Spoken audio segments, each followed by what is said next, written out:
This is VOA News. Reporting by remote, I'm David Byrd.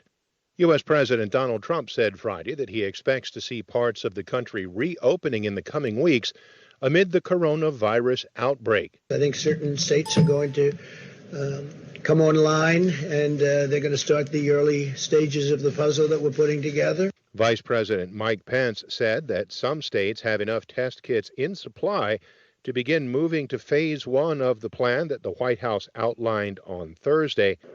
Our best scientists and health experts assess that states today have enough tests to implement the criteria of phase one if they choose to do so. Protests were happening across the country with groups pushing back against stay-at-home orders in places like Idaho, Michigan, Texas, and Virginia.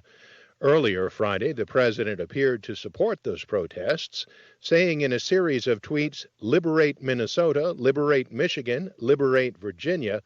All three of those states are headed by Democratic Party governors. Even in the midst of the coronavirus pandemic, the state of Florida has decided to reopen some of its beaches. AP's Ed Donahue reports. There had been criticism some beaches were open last month during spring break. Some of the first beaches to reopen are in northern Florida. Mayor Charlie Latham in Jacksonville Beach says they'll be open from 6 to 11 a.m. and 5 to 8 p.m. The whole point of having the two periods is to break up the time a little bit so that we don't see the large crowds here. Jacksonville Mayor Lenny Curry points out no crowds of more than 50. The data for Duval County is encouraging. For now, we need to stay the course and continue taking precautions. We'll get back to life as we know it, but we must be patient. Other more high-profile beaches in South Florida, including Miami Beach, were closed by state order. I'm Ed Donahue.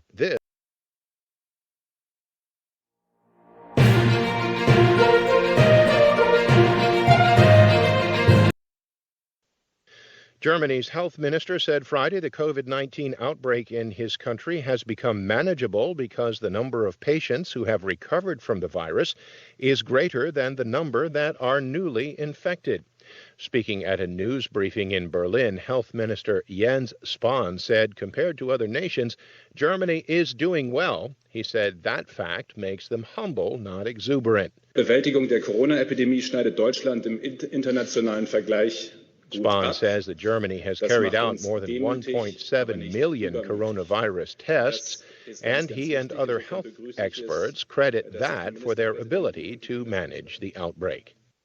Secretary of State Mike Pompeo met with his Russian counterpart Friday to discuss arms control. We get more from AP's Mike Gracia. The State Department says Secretary of State Mike Pompeo and Russian Foreign Minister Sergei Lavrov discussed arms control and other issues by phone Friday. Lavrov indicated Russia is ready to include some of its latest nuclear weapons in an extension of the New START arms control treaty that expires in February 2021.